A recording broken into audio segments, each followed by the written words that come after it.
الإمارات كانت الباب اللي إيران سايباه مفتوح ل20 سنة بعد ما كل الأبواب التانية في العالم اتقفلت بسبب العقوبات الأمريكية، وقفلوا النظام البنكي سنة 2010. القيود الأوروبية اتشدت أكتر في 2012، واقتصاد الدولار اتقفل تماما في 2018 لما ترامب أنهى الاتفاق النووي وطبق سياسة الضغط الأقصى. بس زي ما أنت شايف، دبي كانت دايما مفتوحة للنخبة الإيرانية وطبعا للمسؤولين الإيرانيين، وده بالضبط هو اللي خلى المسؤولين الإيرانيين يقدروا يسرقوا مليارات ويمكن حتى عشرات المليارات من الاقتصاد الإيراني ويحطوها في جيوبهم. النظام المصرفي الموازي ده ساعد إيران تحرك عشرات المليارات من الدولارات من خلال شركات بدون أسماء لشبكات الوكلاء التابعة لإيران وللصواريخ الإيرانية، وطبعا لجيوب قادة الحرس الثوري الإيراني وعائلاتهم اللي عايشين برا. بس كل ده تغير لما إيران بدأت تهاجم الإمارات عشان تقدر تعيش. أول ما الحرب بدأت، القادة الإيرانيين فهموا أن الطريقة الوحيدة للحفاظ على قبضتهم على السلطة هي أنهم يولعوا المنطقة كلها، وده بالضبط اللي عملوه. بس دلوقتي الدول دي بترد الهجوم، وقادة الخليج بيدوروا على الانتقام. امبارح بس الإمارات عملت حاجة ما عملتهاش من أكتر من 35 سنة.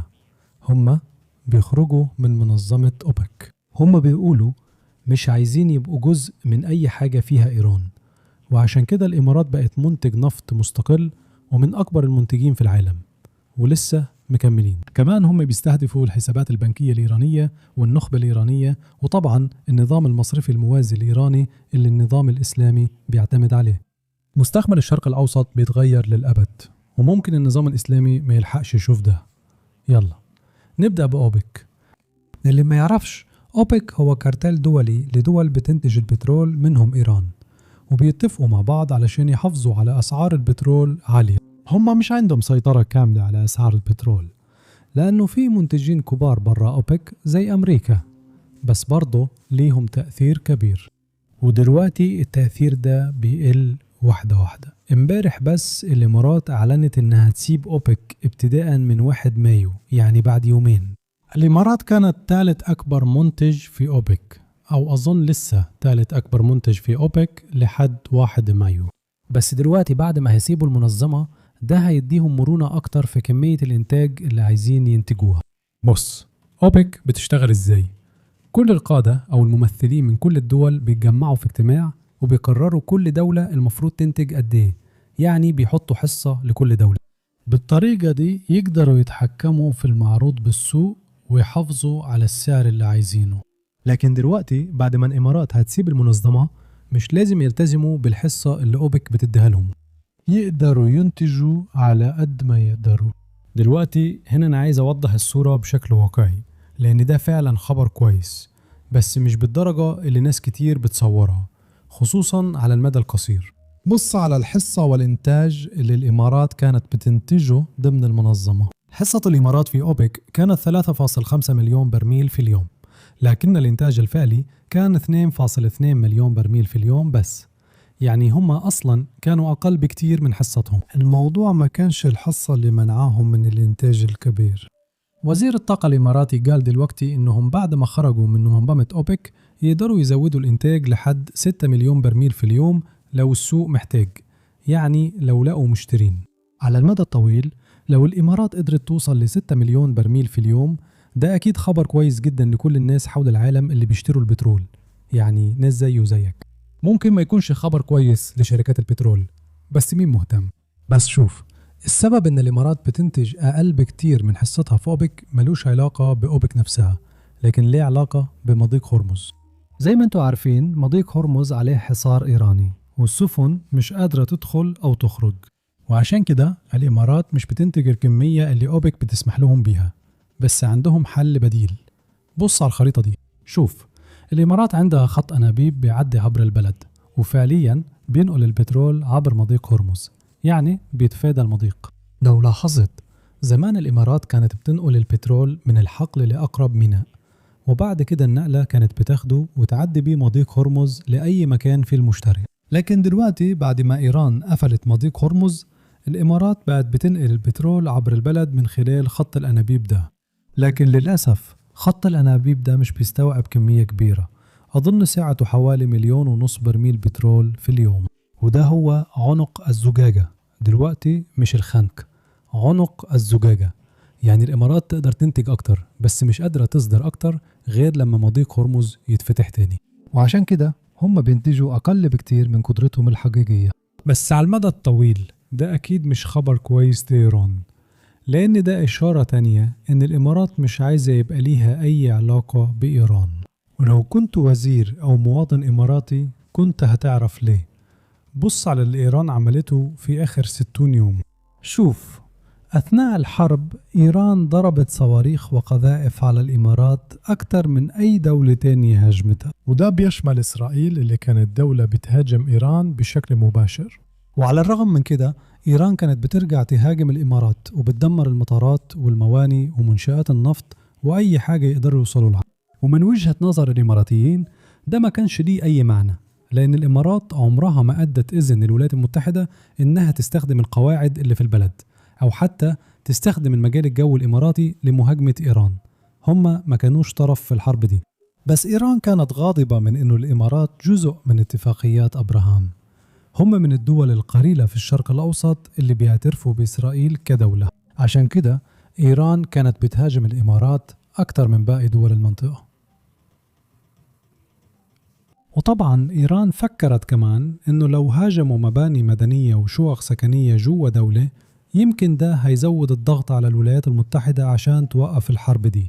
هم كانوا عايزين يعملوا هجوم إرهابي على أمل إن النظام يفضل موجود.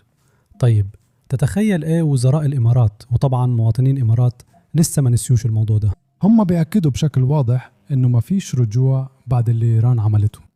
مش هيعرفوا يبنوا الثقة تاني مع النظام الإيراني. اسمع بنفسك. عشان تعيد بناء علاقتها في المنطقة وهي فعلا محتاجه ده. وأنا بقول تعيد بناء العلاقة لأن إعادة بناء الثقة مش شايف إنها هتحصل. دول حاجتين مختلفين. ما ينفعش تتهاجم ب2800 صاروخ وطائرة مسيرة وبعدين تيجي تكلمني عن الثقة. ده هياخد سنين وسنين وسنين. دلوقتي من وجهة نظر الإيرانيين هم شايفين إن ده كان لازم يتعمل. كان لازم يهاجموا عمارات سكنية ومطارات في دول تانية، لأن ده كان الطريق الوحيد اللي شايفينه عشان النظام يقدر يعيش. بس للأسف شوف، إيران معتمدة بشكل كبير جدا وأقصد جدا على الإمارات، والاعتماد ده هيرجع يضرهم بعد اللي عملوه في الحرب دي. عشان تفهم موضوعنا شوف إعلان وزارة الخزانة الأمريكية اللي نزل امبارح. النهاردة كجزء من عملية الغضب الاقتصادي مكتب الخزانة أدرج 35 كيان وفرد بيشرفوا على شبكة الصيرفة الموازية لإيران وبيسهلوا نقل عشرات المليارات من الدولارات من الأرباح غير المشروعة. الشبكات دي بتخلي القوات المسلحة الإيرانية والحرس الثوري يوصلوا للنظام المالي الدولي عشان يستلموا مدفوعات مبيعات النفط غير المشروعة ويشتروا مكونات حساسة للصواريخ وأنظمة أسلحة تانية وينقلوا الفلوس لوكلاء إيران الإرهابيين. بص، في الأسبوعين اللي فاتوا العقوبات الأمريكية على إيران زادت جدا، والعقوبات الجديدة دي بتستهدف بشكل خاص الشركات والأشخاص اللي بيساعدوا إيران في التحايل على العقوبات العالمية اللي اتفرضت على النظام. وسبب إن كل ده بيحصل دلوقتي هو إن الإمارات فعلا بتساعد الولايات المتحدة. قبل الحرب إيران كانت من أكثر الدول اللي عليها عقوبات في العالم، وكانت الأولى قبل ما روسيا تغزو أوكرانيا. بعد الغزو بوتين بقى في الصدارة. رغم كده إيران المفروض ما كانتش تصمد للمدة دي بسبب العقوبات.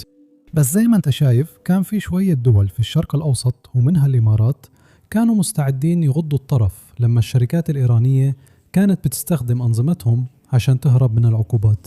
وبشكل أدق الإمارات عندها قوانين معقدة جدا بتخليك تقدر تخبي ملكية الشركة، وده شيء روسيا استغلته برضو عشان تهرب من العقوبات من ساعة ما غزت أوكرانيا. ببساطة تقدر تأسس شركة من غير اسم شخص وممكن تملك بس شهادة ملكية، ودي مجرد ورقة بتحدد مين صاحبها.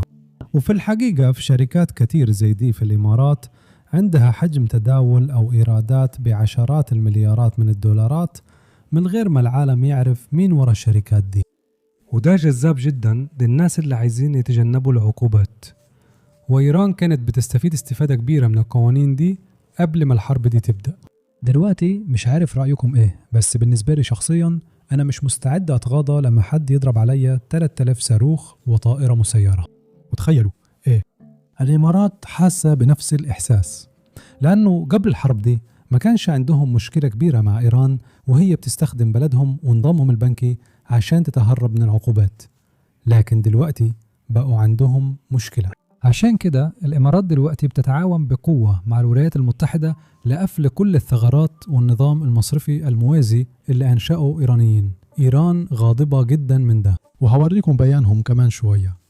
شوف، الإيرانيين فاهمين إن الإمارات مش بلد يقدروا يستبدلوه. طيب، مفيش دول كتير في العالم تقدر تروح وتعمل نفس النظام اللي ممكن تعمله في الإمارات وتتهرب من العقوبات. الإمارات في وضع فريد جدا، عندهم فلوس كتير داخلة وخارجة من البلد، على الأقل قبل الحرب دي، وده معناه إن الناس كان عندهم فرص أكتر يعملوا حاجات زي ما تقول ضد القانون الدولي، وده صعب جدا تعمله لو رحت مثلا أي دولة تانية في مكان تاني.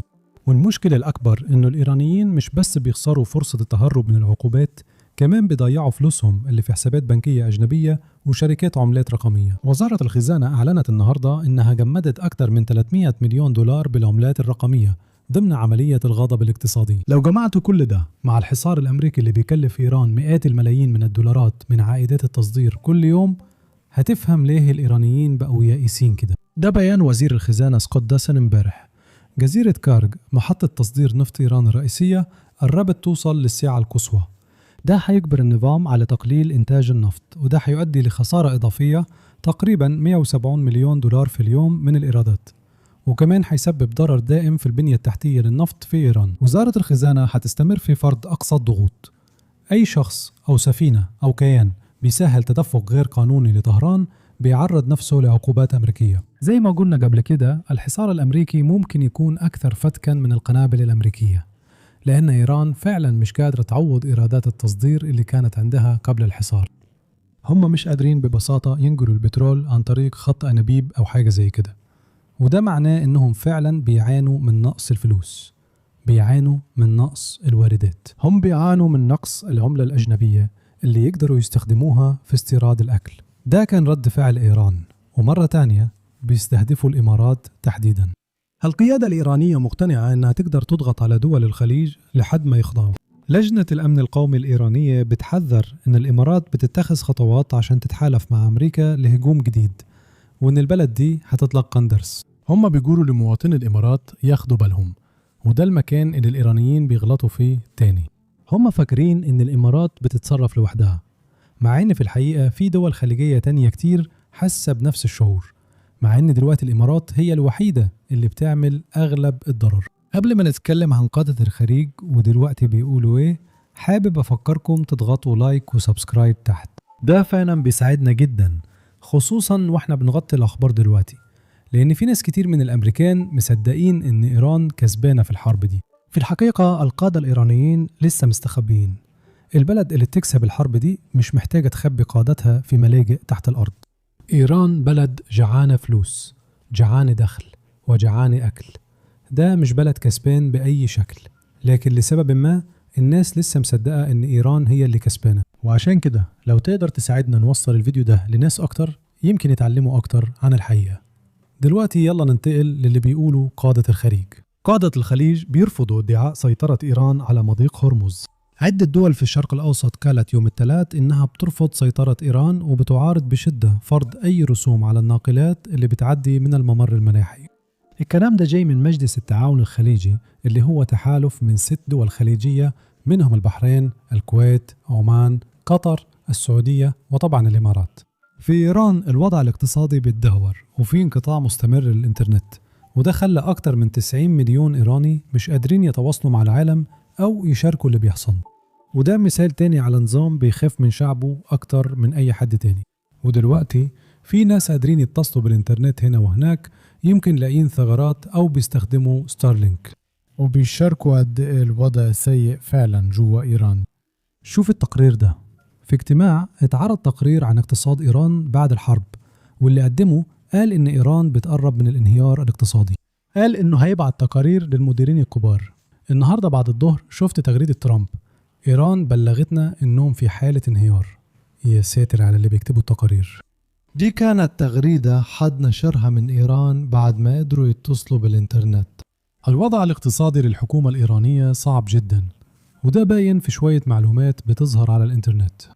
في انقسام داخلي حوالين الاتفاق، واللي مؤيدينه شايفين إنه النظام محتاجه علشان يعيش. الناس اللي ضد الاتفاق مقتنعين بروايتهم إن إيران دلوقتي عندها اليد العليا بعد الحرب دي ومش لازم تتنازل. في المرحلة دي إذا كانت أمريكا هتتوصل لاتفاق مع إيران بيعتمد على مدة استمرارها في الحصار وقدرتها تبتكر اتفاق ما يظهرش إنه استسلام لإيران. دلوقتي الجزء الأخير ده مهم شوية. هو مش بيقول إن أمريكا لازم تتنازل عن كل مطالبها اللي كانت قبل الحرب، لكن بيقول إن الاتفاق لازم يتعرض ويتقدم للناس بطريقة ما يبانش فيها إن الإيرانيين بس مستسلمين. والسبب في ده هو إنه لو فعلا بان إن الإيرانيين مستسلمين ولو أمريكا تباهت بالموضوع زيادة عن اللزوم، هيبقى صعب على الوفد الإيراني يقنع الحرس الثوري أو حتى الشعب الإيراني، خصوصا الناس اللي بتدعم النظام الإسلامي، بالاتفاق ده.